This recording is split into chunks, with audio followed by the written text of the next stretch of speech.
and for our food, we rely on Earth. And I assume we are planning to live on this planet for at least several more decades. So if you think agriculture is not your concern, think again.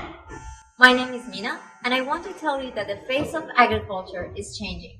As we live in a world of data, it is only reasonable to use all the data to make agriculture more sustainable and productive. It is important to use all our capacities to have higher quality and more accessible food.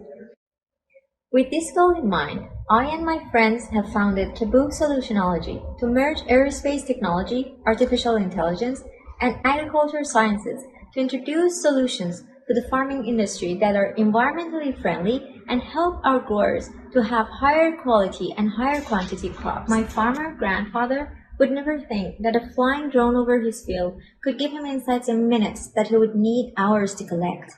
And as his granddaughter, it is so exciting for me to fly that drone.